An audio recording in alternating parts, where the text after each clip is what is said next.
les dépenses publiques. L'Égypte, elle est revenue sur les marchés internationaux.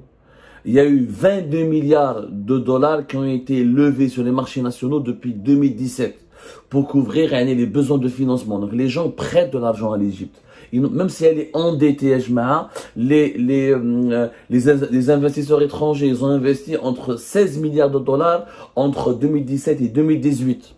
Jusqu'à même 2019. Les gens investissent. Pourquoi? Parce qu'ils voient un pouvoir qui est stable, qui ne maintient pas le pays dans la fermeture, qui n'est pas haussé les investissements étrangers, un pays où les lois ne changent pas chaque année comme en Algérie, un pays où les conseillers ou les ministres ont une véritable marge de manœuvre, où il n'y a pas d'interférence dans les pouvoirs des uns et des autres, où il y a un seul centre de décision. Et quand tu parles à ce centre de décision, ce gars, Abdel Fattah al-Sisi, malgré qu'il est dictateur, malgré qu'il soit un boucher, malgré qu'il soit maladroit et très brutal, c'est quelqu'un qui a le pouvoir de décision et qui a une vision. De pays. Il veut faire de l'Égypte un pays émergent. Et il a tout fait pour que l'Égypte intègre les BRICS. Il s'est allié à l'Arabie Saoudite et les Émiratis. Il a compris qu'il a besoin des Saoudiens et des Émiratis. C'est les deux pays les plus riches de la région. Donc il en a besoin pour financer son économie. Et c'est tout en gardant l'armée américaine, les États-Unis ils aident l'armée égyptienne depuis la conclusion de la paix avec Israël. C'est l'équivalent de 1,3 à 1,1 milliard et demi de dollars. Malgré ses bonnes relations avec les États-Unis d'Amérique, avec la France et l'Occident, Sisi n'a pas tourné le dos à la Russie. On veut de le pragmatisme. Sisi, Poutine, tu es l'ami de l'humanité. Mais dans les coulisses, il travaille avec lui. La Russie investit. La Russie va aider l'Égypte pour la création de sa première centrale nucléaire. Par exemple, l'Égypte commence à acheter des armes russes. Elle s'intéresse au savoir-faire russe, tout en gardant des bonnes relations avec les États-Unis d'Amérique et l'Occident. Et surtout la Chine qui investit, qui était comme dans l'émission précédente, 8 milliards de dollars d'investissement chinois dans les nouvelles zones économiques autour du canal de Suez. Il y a du pragmatisme. Sisi, il est pragmatique. Il ne fait pas du bruit comme Tebboune, la cause palestinienne, le Sahara occidental. Il ne menace pas le Soudan ou l'Éthiopie avec lesquels il est en conflit politique de leur faire la guerre. Il s'impose sur la scène internationale comme quelqu'un qui veut la stabilité, qui veut la sécurité, qui est pragmatique et qui veut faire du business et qui veut le développement de son pays. C'est pour ça que les grandes puissances font confiance à l'Égypte. C'est pour ça que l'Égypte est en train de lancer son projet de créer sa première centrale nucléaire avec 4 réacteurs nucléaires russes, tout en gardant des bonnes relations avec les Occidentaux. Tebboune au pouvoir, il réprime, il met les gens en prison, pas de liberté d'expression, mais aucun projet. نهضروا على légumes secs, يهضرنا على البطاطا, il menace les commerçants, يهضر على les spéculateurs. Mais je ne sais pas si sur la télévision dans les légumes secs. Et pourtant, l'Égypte a de plus graves problèmes de pénurie. Ils sont 100 millions d'habitants, 103 millions d'habitants. Voilà la différence entre un pays dictatorial mais dynamique. L'Algérie est un pays dictatorial mais paralysé. Ok, faites la dictature, mais lancez une centrale nucléaire, lancez une nouvelle capitale, des nouvelles villes, des nouvelles routes, djibouna des investisseurs étrangers, djibouna le tourisme, djibouna des perspectives économiques. On va accepter votre dictature. Mais monsieur Tebboune, derrière une dictature, mais l'appauvrissement, chômage qui augmente, pas d'investissement étranger, pas de nouveaux projets, les anciens projets de Bouteflika, c'est pas possible. Alors on ne peut pas accepter tout.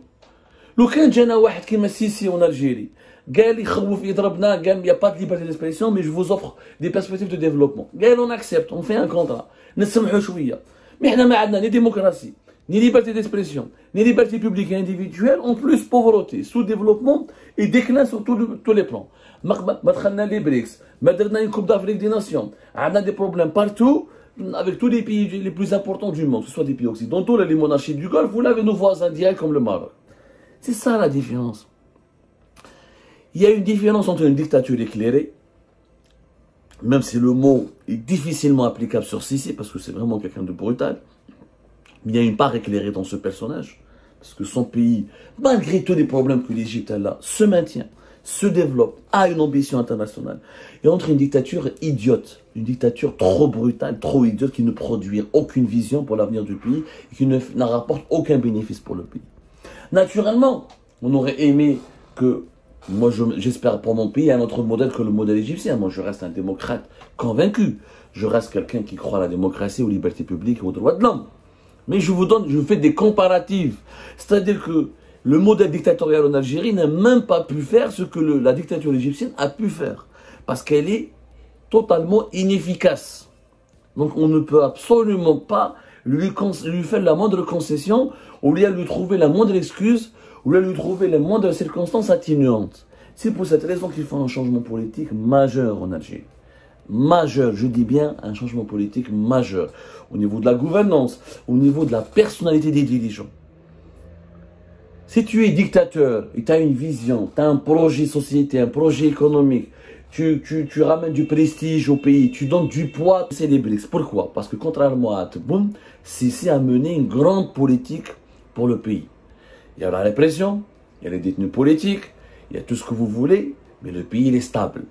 Il est stable, l'armée domine, il n'y a pas des lois qui changent chaque année, il n'y a pas de guerre de clans, il y a un seul décideur qui est Sissi. Maintenant que les clans en Égypte, c'est Sissi et l'armée. Il n'y a pas de clans, il y a des petits problèmes politiques entre les partis d'opposition, un homme des salafistes, un homme des minorités coptes, 8 millions d'habitants, des fois il y a des églises qui sont brûlées, des fois il y a des problèmes entre des communautés. Mais ça, pour un pays de 100 millions d'habitants, ça reste très stable.